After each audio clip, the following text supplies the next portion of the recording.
Very warm welcome to all of you joining us remotely on this GSF live streamed event today.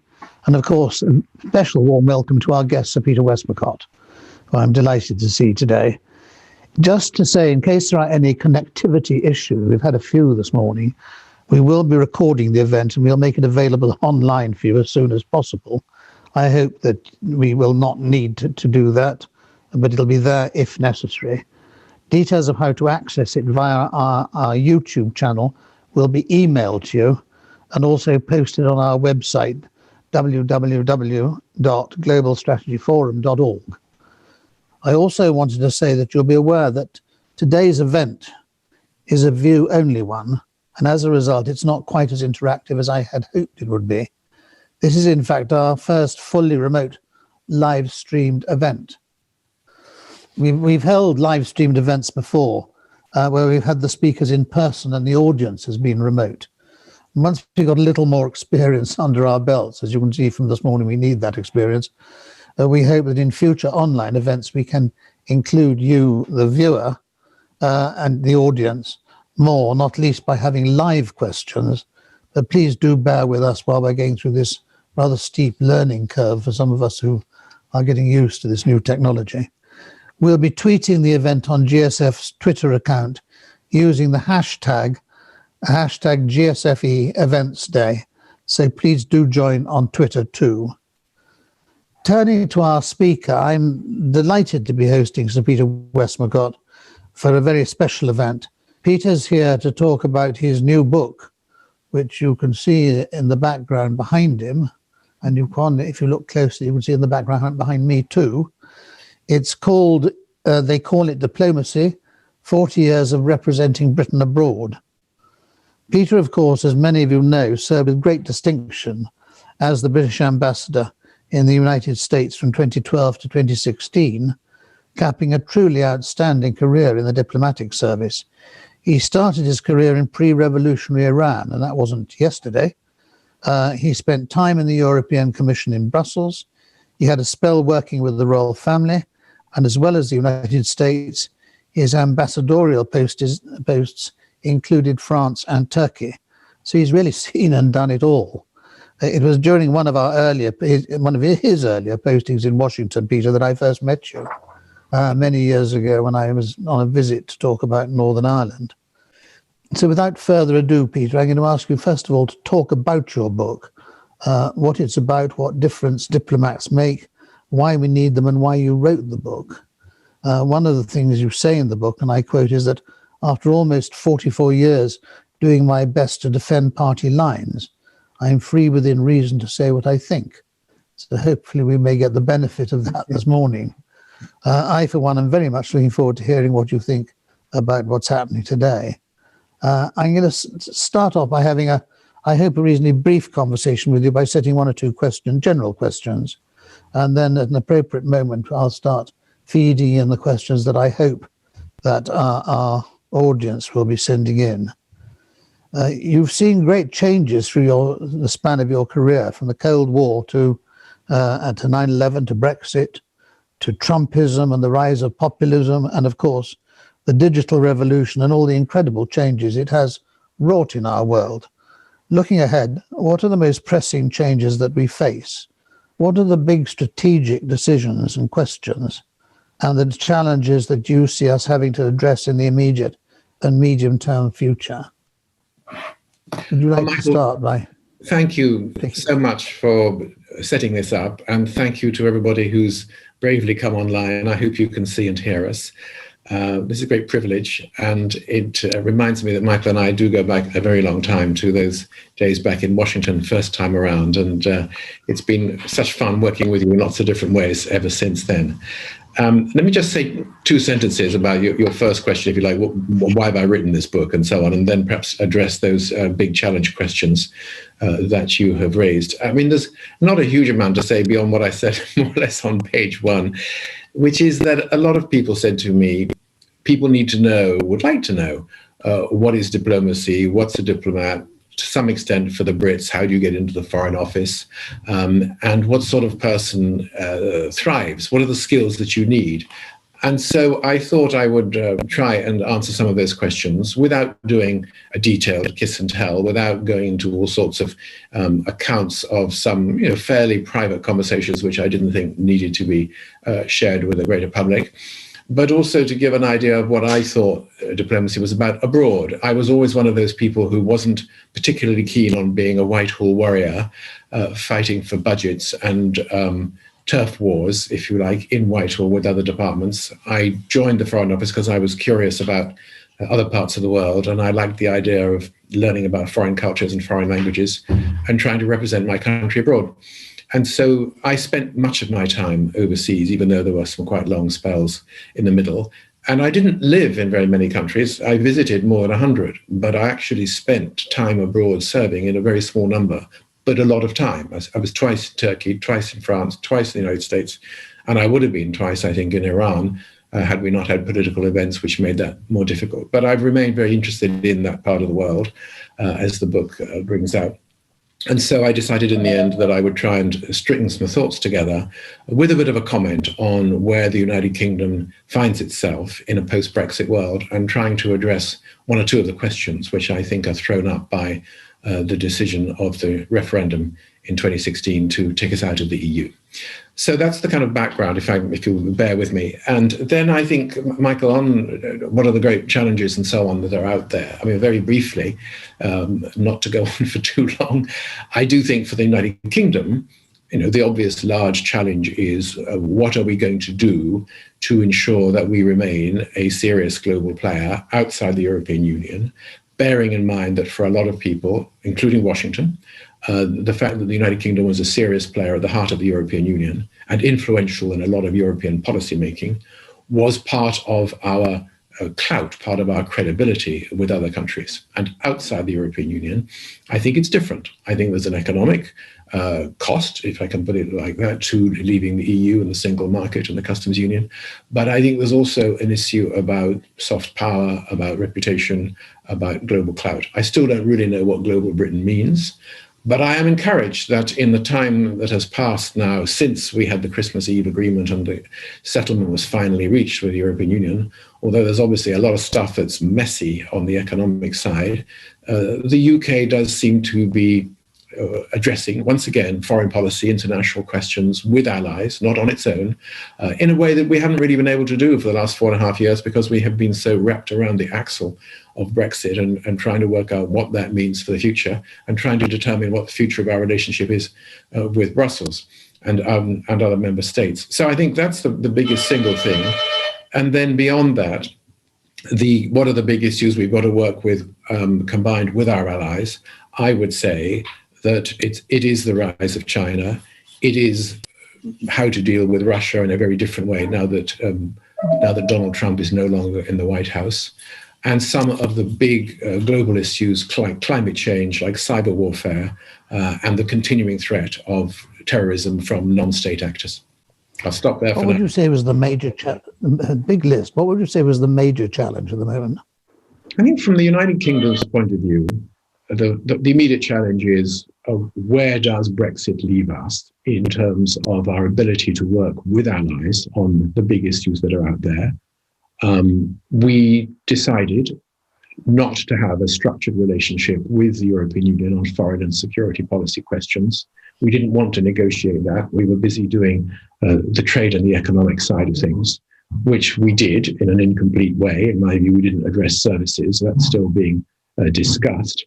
But we do need to work out ways of engaging with the other principal European players. And we're doing that, oddly enough, in a kind of de facto pragmatic way. So I think working out how we work with allies is a very big challenge. And as for the ones that we've got to deal with, I would say if we look at the evidence of bad behavior coming out of Moscow, there are several that you could pick at.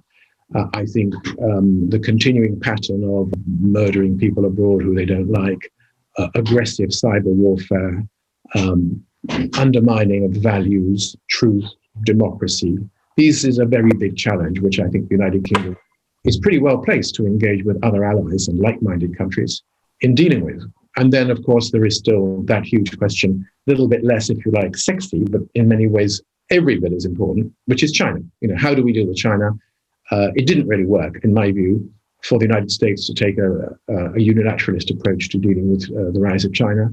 I think that the Biden administration's view, which is let's engage with allies, with the like-minded, and with China itself, and see whether there are ways in which we can forge a new way of working alongside each other, recognizing that we are major competitors, but trying to avoid becoming countries which are stuck in an irreconcilable confrontation.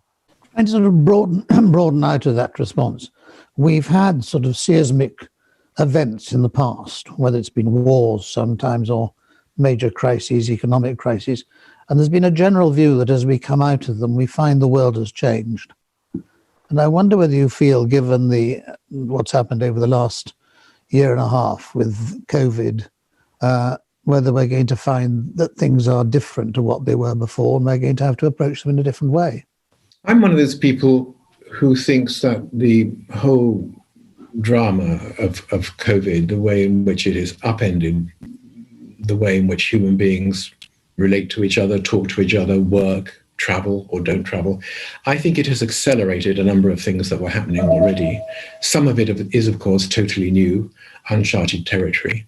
And so, for example, the whole issue of looking again at global supply chains, of economic dependence on components for almost everything that we eat, make, manufacture, trade, coming from China, a long way away, vulnerable both in terms of political threat if somebody wants to turn off the tap, but vulnerable too to something like another virus. Remember, right at the beginning of the whole coronavirus thing, I remember Jaguar Land Rover having to down tools because some pretty small components which went into their vehicles were not available because they were made in a factory in Wuhan in China, which had been shut down. So I think there was already a process of people saying, are we not a little over-dependent on faraway supply chains from countries over which we have no control, which we can't totally trust not to play strategic games with our supplies? And I think now what we're seeing is not a reversion, or I would hope not a reversion to economic nationalism, but certainly a reconsideration to a multiplicity of supply chains, to working more closely with neighbors who are if not in the same economic entity, because we've left the European Union, people who aren't too far away, and perhaps to some extent going back to the days where we made the things that we needed in our own countries, where that does make economic sense, rather than offshoring everything that we possibly can in order to improve margins by a few percent. I think that has gone now. And together with that, I would say it's accelerated the process of like-minded countries which do believe in telling the truth, in facts, in freedoms, in democracy, realizing that they have to work more closely together if they are going to stand up for and preserve the values and institutions with which we have more or less taken for granted for a long time. And I think the whole COVID process and the way we've dealt with this, combined with other things like cyber warfare, have accelerated that kind of rethink of the way in which we work together. Can I ask you one more general question, then I'll ask the first of the questions that's come in. I'd like to ask you about the rise of populism over the last few years. You were the person who first taught me the phrase from the United States, the flyover country or the flyover states, which was really a way of saying there's parts of America that the politicians take for granted and they don't bother to go down and talk to them. And when the election in 2016 came along, we saw the first physical reaction to that, where Hillary Clinton, who was accused of having flown over a lot of these states, suddenly found the support she'd expected there wasn't there. And we've seen populism growing through Donald Trump since then. How much do you think populism is likely to have an effect in the coming decade, or do you think it was just a passing phase? I think it's here, if not to stay, then certainly for a very long time. Of course, the whole idea of flyover country was a very important part of, I think, the rejection, if you like, of Hillary Clinton. There were several other things as well, which were the reasons why, in the end, Donald Trump confounded everybody, including himself, by winning. But as we all know, the fact is that presidential elections in the United States are determined by 5 or 6 swing states. Those are the places where the candidates spend most of their time, and the ones which are definitely in the red camp or definitely in the blue camp don't get a lot of attention. And that can leave people feeling pretty fed up and pretty neglected. Of course, some of the people who respond to the call of populism are indeed in those states, the swing states. Some of them are in the abandoned states. But when we used to say, wasn't it alarming that Donald Trump had won just by 77,000 votes in 3 swing states? Well, guess what? Joe Biden won by just 45,000 votes in another 3 swing states, some of which were the same, but they were not quite the same 3. So it is very, very close. And a huge amount does depend on the individual voting decisions of people in those swing states. So that's why they get the attention. Now, the populism, I think, is an important part of the appeal of somebody like Donald Trump. I don't think it is a million miles away from part of the appeal of Brexit. Donald Trump himself said that he thought that the anger of a lot of people in Britain about being neglected or their incomes being stagnant or feeling that their sovereignty had been somehow confiscated or taken away by unelected officials in Brussels, all that was very similar to the sense of rejection of the status quo and of political elites from which he benefited 6 months later. He was thrilled, he was keen on Brexit, and he certainly felt that the Brexit outcome gave a bit of momentum to his own campaign and helped him over the line on the 3rd of November, this time in November in 2016. So I think there's a link there. And of course, we've seen a certain amount of populism in other parts of the European Union. We've also seen the opposite of populism, which is autocratic authoritarianism in countries which were partially at least democratic and aren't anymore because people wish to stay in power regardless of what the views of the people are. But I think the way in which populism has been able to take root in free countries is a big issue, and it has been fueled by certain types of politics, certainly, but also by social media and the, if you like, pre-selection of information which people receive on Facebook and through other social media machinery. The days when there would be facts deployed to a family in a living room at 8 o'clock in the evening in the news, and then there would be a discussion about what it all meant, have all gone. The distinction between facts and opinion has gone years ago.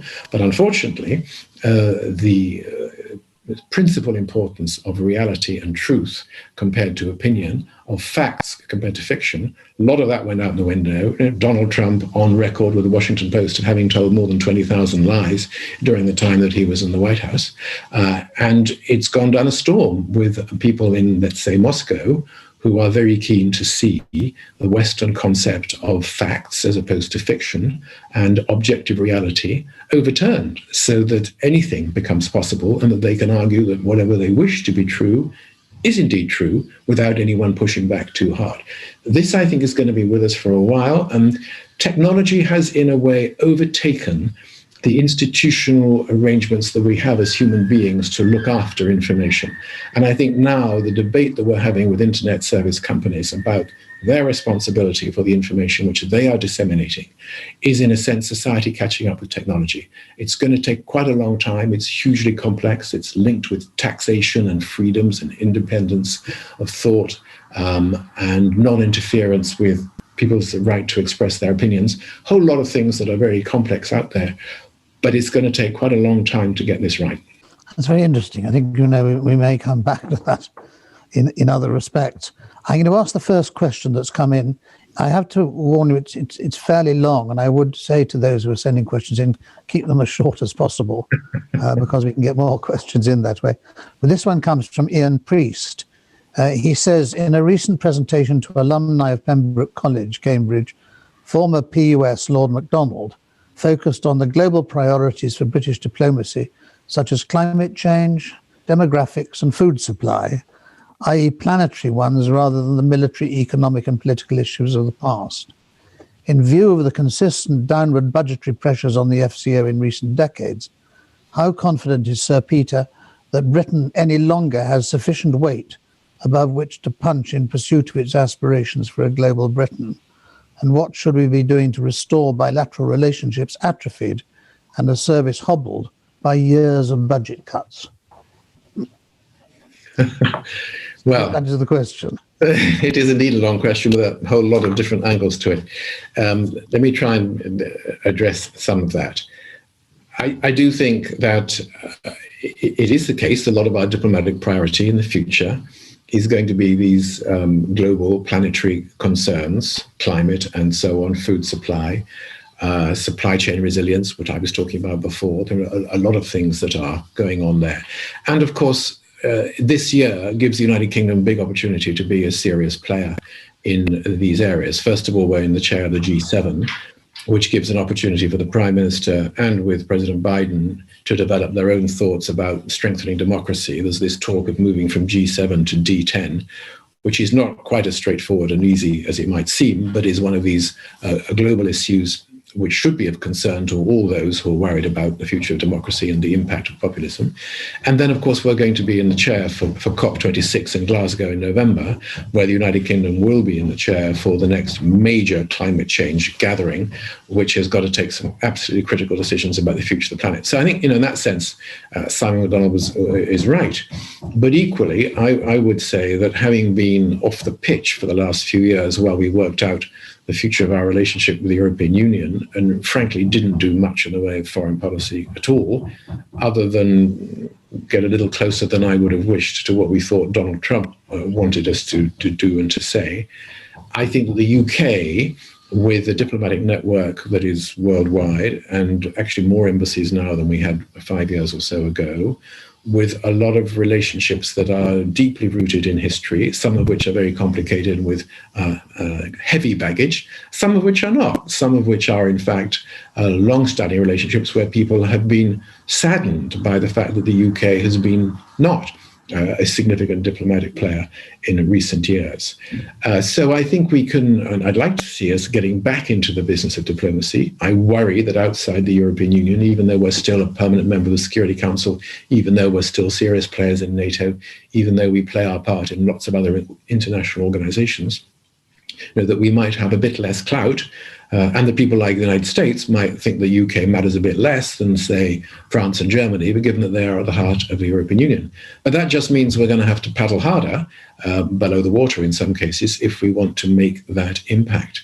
But I think we can, and in some ways, not being constrained by ensuring that we are in line with common foreign and security policy of 28 different sovereign states means that we're a little bit freer to make our own policies. Not much point in being totally flying solo, because we've got to work with allies on those things. But there are some parts of the world where we can make a difference. Might we be able to help with the whole issue of addressing the nuclear question with Iran, where the UK was one of the co-negotiators nearly 5 years ago.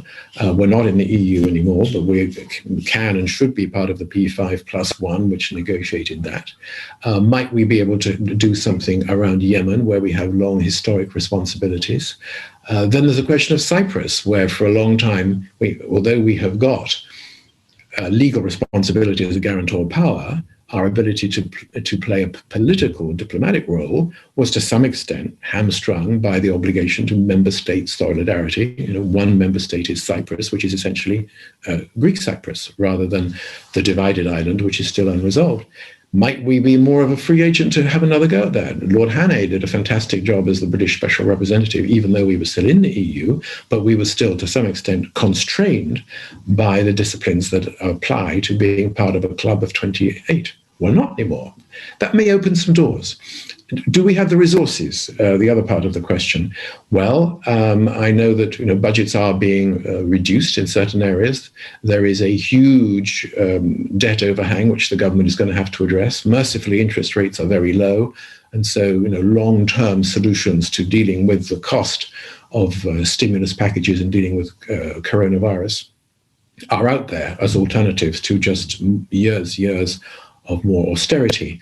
But I think we've got people, we've got premises, we've got relationships, and in some respects we've got to adjust the money that we are spending on conventional defense and to some extent conventional diplomacy, so that we look at some of the cheaper solutions. When you look at the off-the-shelf operations, military operations that countries which we thought had very limited capability, are able to do now with their drones and their missiles and their cyber offensives, which cost very little.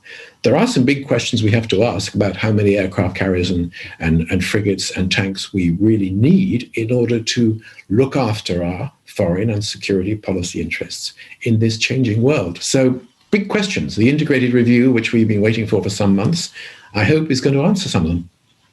I think a lot of us are hoping for that, but reading between the lines of some of the things we read at the moment, I'm not sure it's going to go in the way that some of us think it should go in, particularly with more money. We'll see. I've got a question from Tony Brenton, an old friend of mine and presumably of yours as well. Absolutely. How do you feel we should conduct our relations with the EU going forward? On the face of it, the EU has set out to penalise us for Brexit. He says vaccines, Ireland, soft shellfish, etc. No doubt with more to come. The prevailing view among the commentariat here seems to be that we should recognise their superior power and basically knuckle under. Is that right? Yeah, I'm not one of those who thinks there's a huge amount of penalising us going on. They made a big mistake over the business of the vaccines, but within a few hours, the president of the commission said, we got this wrong, sorry. We have made things a little complicated on our side by saying that we were going to break international law if it suited us in terms of our interpretation of the withdrawal agreement on the Northern Ireland Protocol. I felt myself that after the little fracas over vaccines, that our own government was trying to say, let's calm down, we're in a strong position, we've all got a global responsibility to try to ensure that as many vaccines as possible are spread around the world, including to the places which haven't been able to buy them in advance, because if the world itself is not going to address the coronavirus, then no single country is going to be able to escape unscathed and get rid of it. And I thought that the language on that on the whole was not too bad. I think there were always going to be some tricky issues, not least because the TCA, as we have to call it, the Trade and Cooperation Agreement, which we concluded on Christmas Eve last year, didn't cover all aspects of the relationship between the UK and the rest of the EU. And there's a whole lot of stuff out there still to be addressed, whether it's about data transfers or whether it's about the future of financial services, some regulatory issues. There are many, many questions which are unresolved. It's going to be bumpy. I think it was always going to be because it didn't address everything. Do we just roll over and accept the realities of life? Well, what I don't think we can do is to say, well, we negotiated this is what we wanted, but we've now changed our mind. So it's up to you in the European Union to change it for us and to give us a better deal than the one that we finally negotiated and got over the line.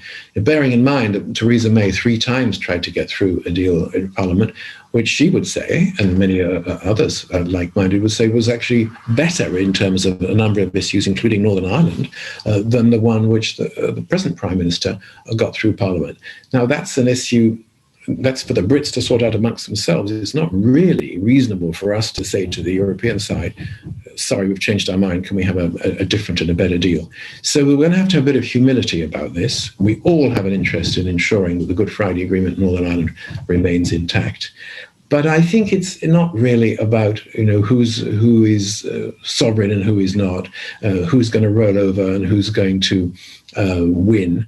It is about trying to make sure this relationship works in the future. And I think some of the language we've seen coming out of Paris and Berlin and other places in the first couple of months of this year suggests that everybody else realizes that it is in all of our interests to find ways of working together, not least because there's just too much which joins us and too many issues on which we have to make common cause.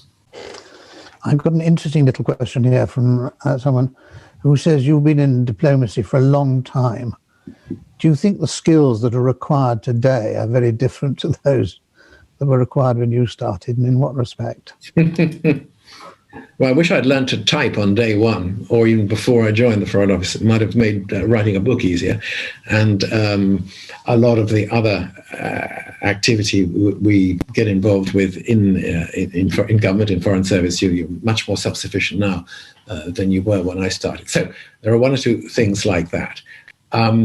You certainly, in my view, if you're going to be involved in the bigger security policy questions of national defense and so on, need to have a better understanding of the science and the technology of the security issues that affect the future of our country and of like-minded allies.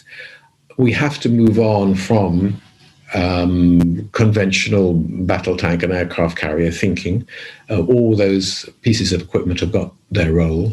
But as I was saying earlier on, just look at the recent evidence of what has been potentially game-changing in the Middle East, in the United States, the cyber warfare, the cheap and cheerful off-the-shelf, amazingly well-targeted drones. I recall an Iranian friend saying to me after they shot down an American drone in the Straits of Hormuz, that the technology and the guidance system was homemade. Allahu Akbar, he said, tongue-in-cheek, as if making the point that we can all do this stuff now and it doesn't cost very much. And I think we need to move on and have that understanding of the role of technology and what the threats are and how best to protect ourselves against it, as well as finding ways of engaging with other ideologies which have been, for quite a long time now, pretty hostile to the concept of liberal Western democracy, rule of law, market forces, and so on. We have to address that.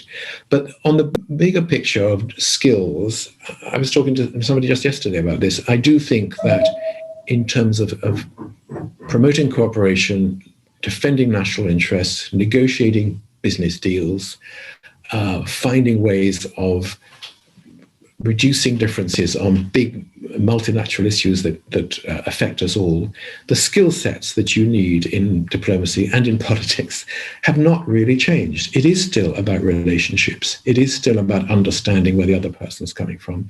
It is still about an ability to listen, to grasp what is their real need, and to grasp that no negotiation is ever going to give you everything you want and your opponent left with nothing, because that's simply not going to be a lasting solution. These kind of elementary mindsets, if you like, of how to negotiate a solution to a complex problem, I don't think they've been changed very much by any of these new issues that we've been talking about. But we do have to address populism, which you talked about, and changing domestic politics, and in many ways the rise of both political and economic nationalism in other countries. And if we don't understand that and how our opposite numbers have to address those concerns, then we're going to be left floundering without solutions to the problems which matter to us as well as to them. On the back of that, we look now at this whole question of fake news and what is truth and what is fact. Technology has enabled the distortion of that to an extent where David Howell describes it as horizontal communication as opposed to vertical communication, and also in some cases that opinions and feelings can be translated into fact, whether they are or not. And do you think that is going to complicate the art of diplomacy?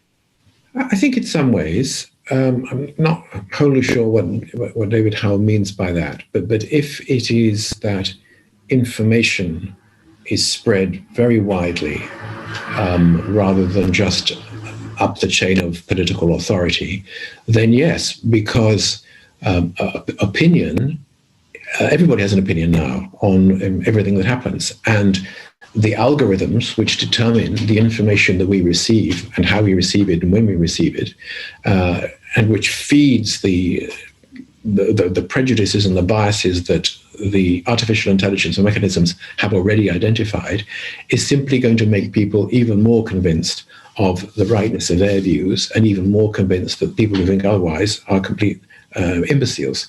So I think there's a polarization of information that comes with this horizontal spread, whereby everybody is getting some information, but not the whole story, usually, and where a lot of it is not based on an acceptance of the facts or an understanding of the facts on which you then will construct an informed opinion.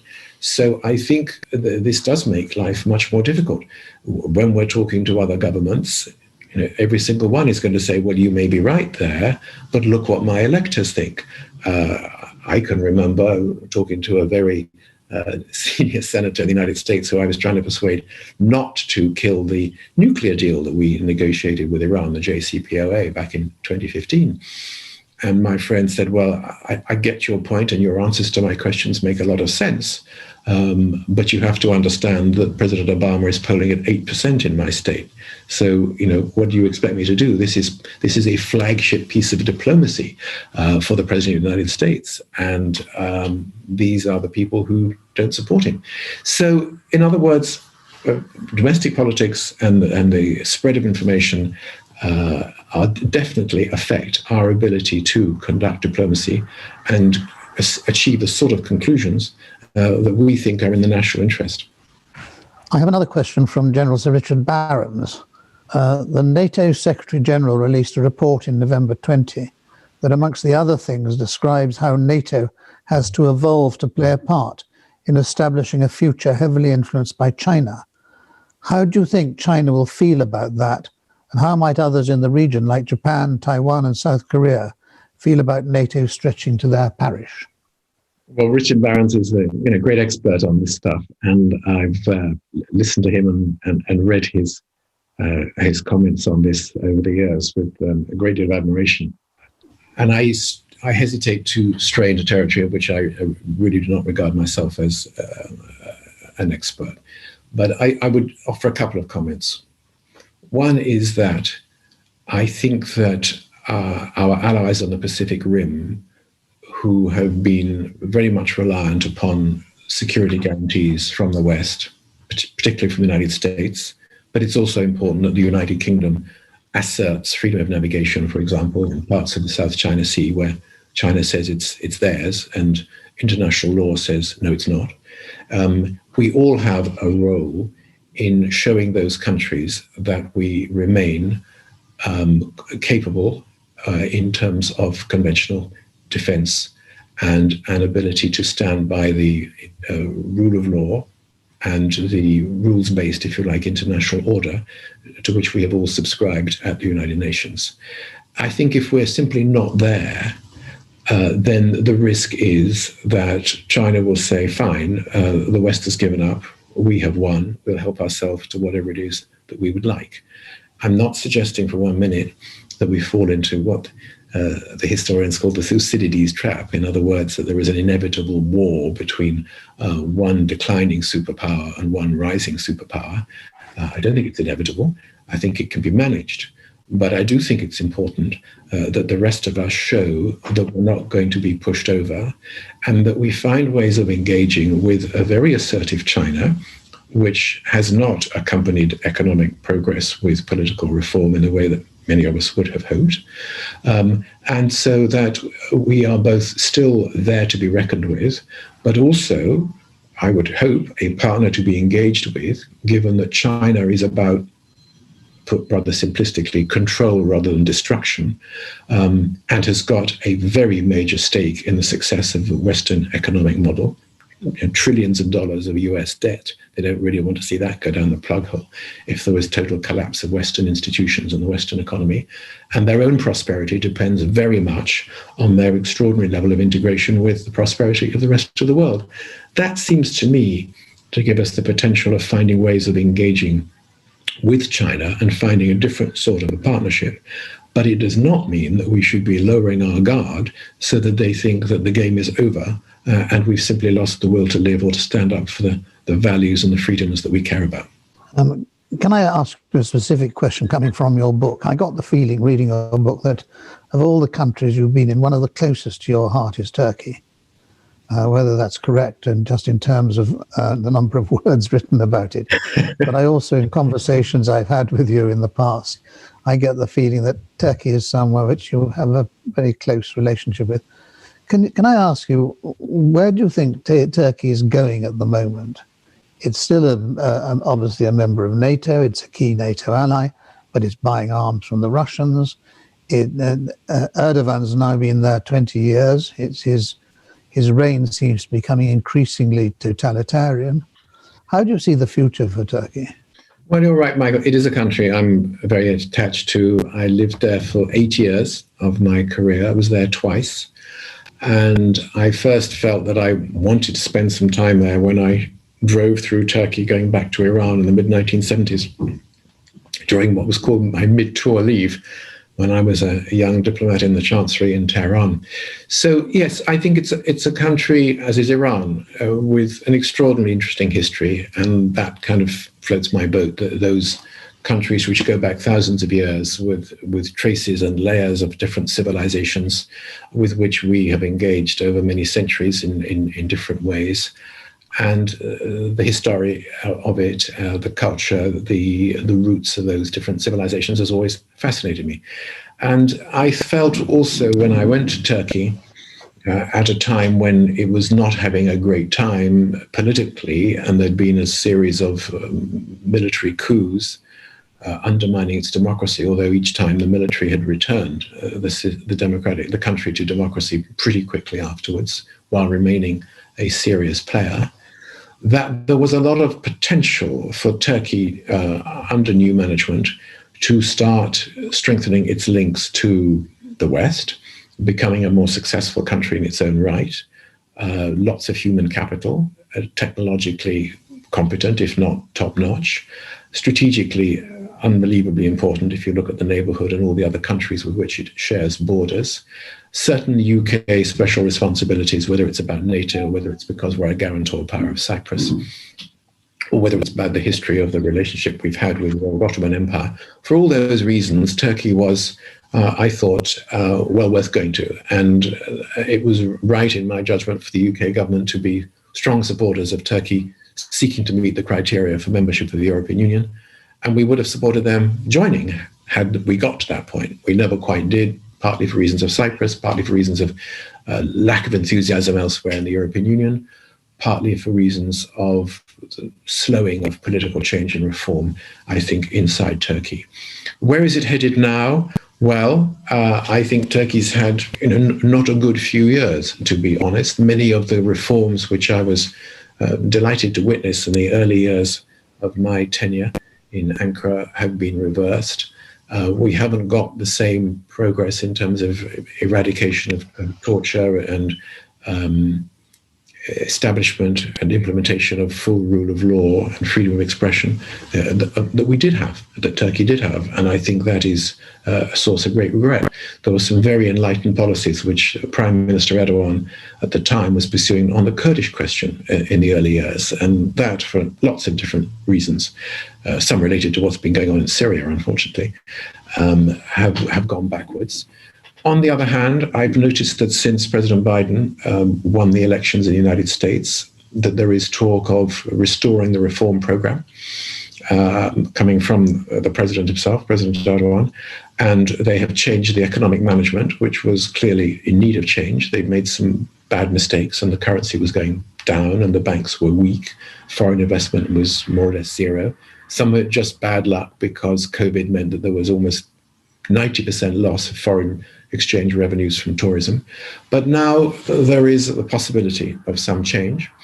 But there's also a certain amount of challenge coming from other political individuals. And I think it's very important that people who've got other views and other suggestions as to how the country should be run should be allowed their say, and that their voices should not be cut off. So I think the next couple of years are going to be a very important time.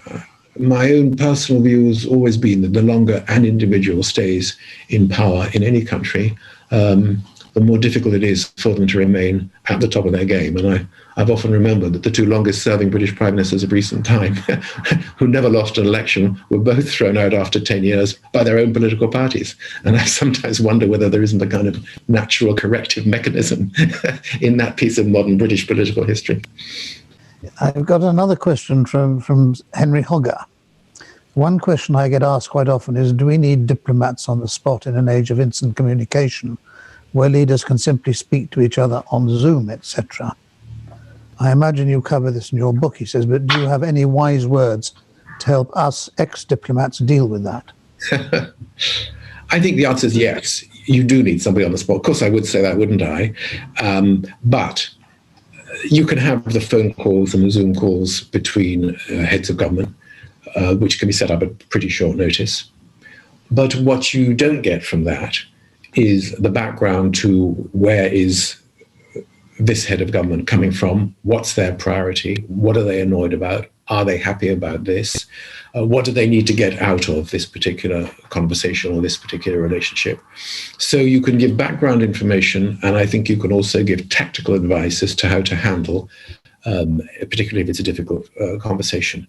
So I think you do need them on the spot for that. And you also need them on the spot more generally, separate from the way in which governments communicate direct head office to head office, which I strongly welcome, which is showing on the ground that the United Kingdom, if you're a British diplomat, matters and is interested in that country, has got investments, cares about its business links, cares about civil society, and has got views that are worth expressing on subjects which matter to people out there. So, if I was when I was in Washington, I did more than 100 official visits outside the Beltway, as we call it, beyond the Washington universe, to other parts of the country, and I always found it invaluable. Speeches and interviews and talking to people and checking up on firms with big investments in the UK or British investments in America and how were they getting on, what more can we do to promote the relationship,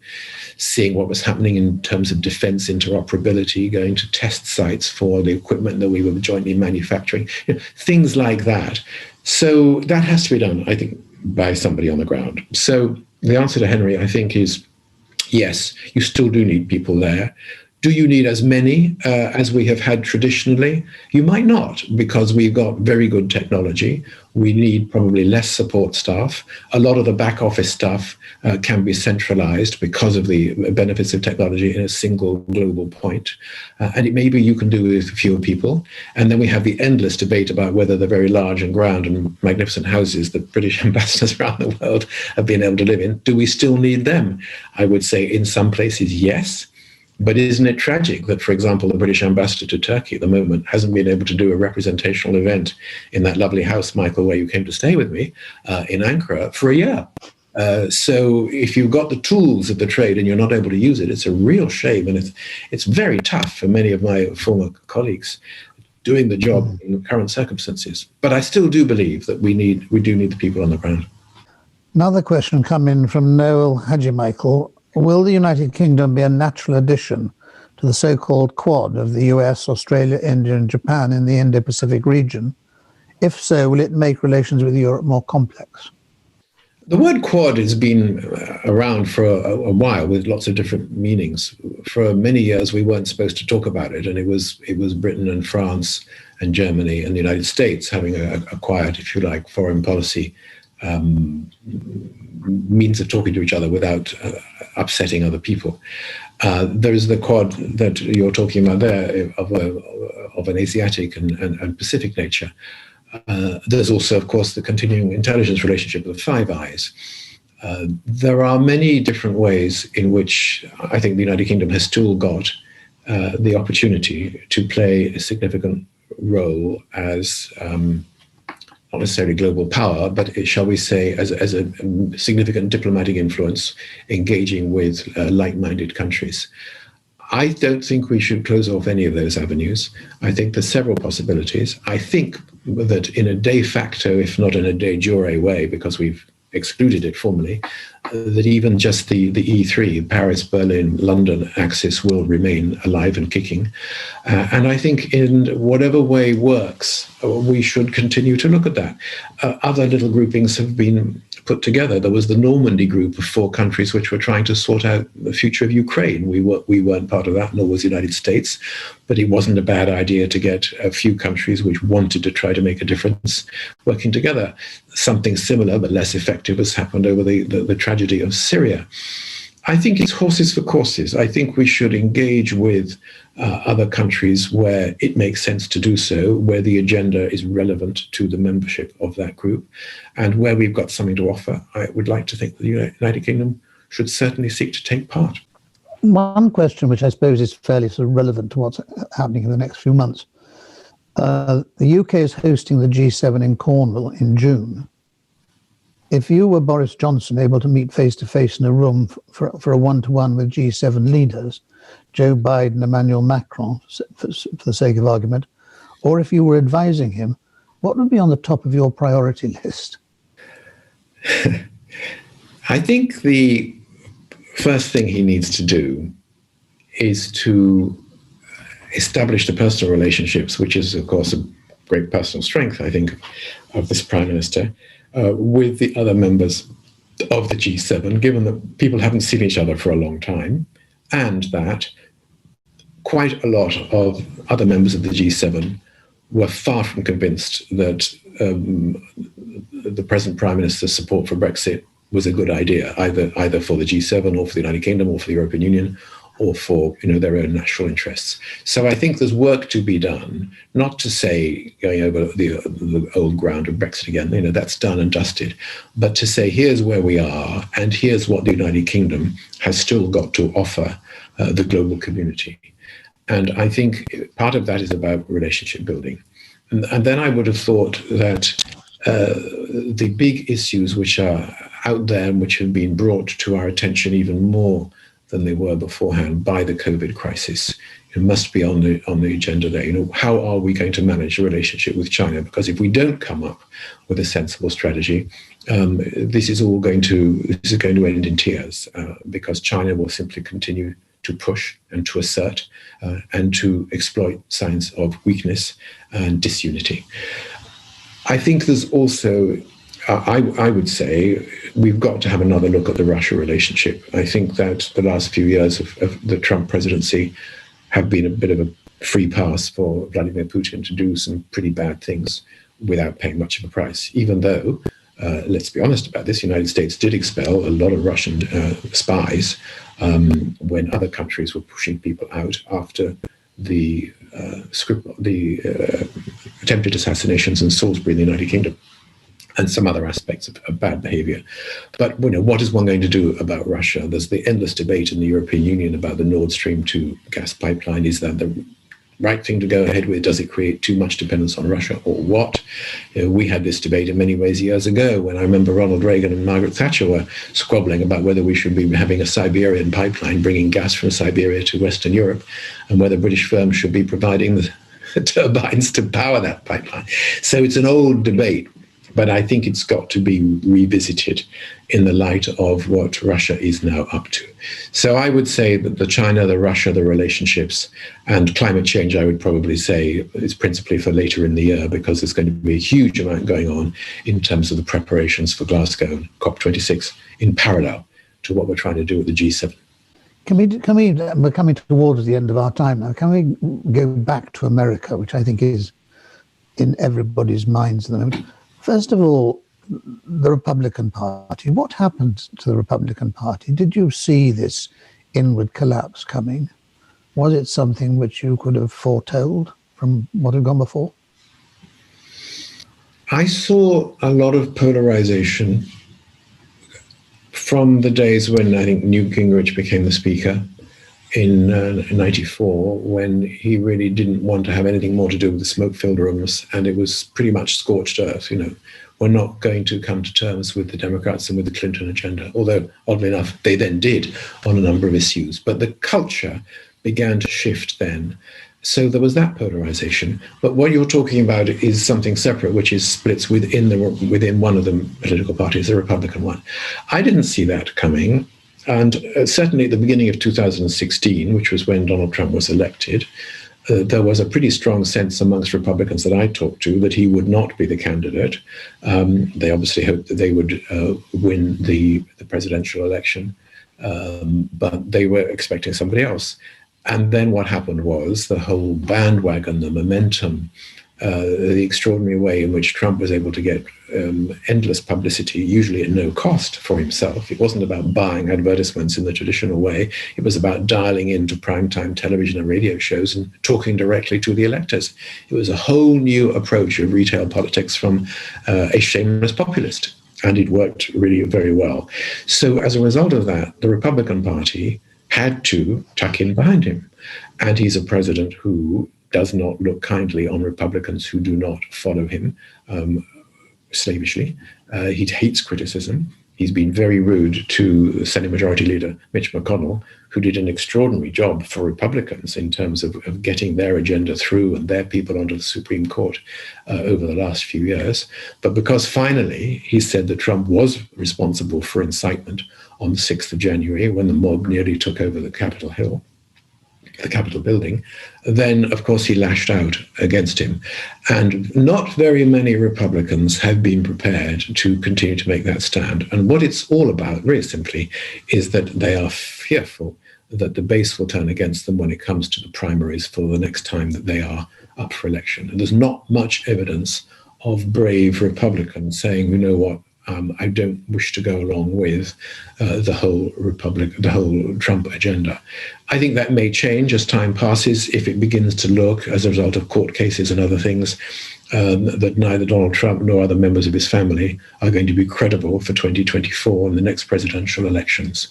But it is really about the extent to which the Republican Party feels that the electorate, and remember, more people voted for Donald Trump in this election than had voted for any other president in history, except for Joe Biden. 74 million, and it was 81 for Biden. It was an extraordinary number of people who still voted for him.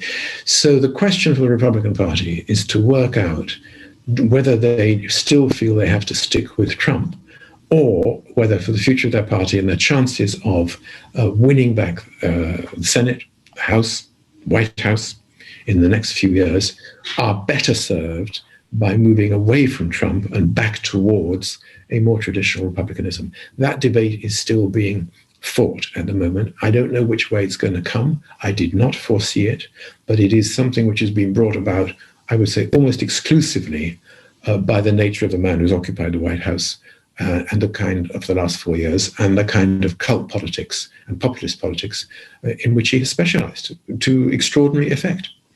I've got one short but very relevant question from Clive Newell. Where can he get a signed copy of your book? Well, there's another old anchor at hand who I'm sure shares my affection for that country. Where can he get a copy of a signed copy? Alas, the bookshops are all closed at the moment. He can drop round to my flat in Westminster, or if he sends me an email, I can send him one. And that actually applies to anybody else. I'm not in a position, I'm afraid, to buy them all for everybody because I have to pay for them all myself. But if somebody would like me to sign and to send, drop me an email and I will find a way of doing it. Well, good. Well, we've come, sadly, to the end of our time. I must say I really enjoyed reading your book. And I will reread it after our conversation today to see if I can get some new feelings about it as well. But thank you so much, Peter, for coming on to GSF again. You've been a very good supporter of us over a long period of time. And hopefully we'll be able to do things together in the future as well. And can I thank everybody else who has signed in today for joining us. I think it's been an excellent session. I've enjoyed it. And I hope you've all enjoyed it as much as I have. Thank you, Peter. Thank you, Michael. Thank you all. And I hope the technology has worked just about. It's been fun. And thanks again for all you do with the GSF over the years. We all derive a huge amount of benefit from it. See you all soon.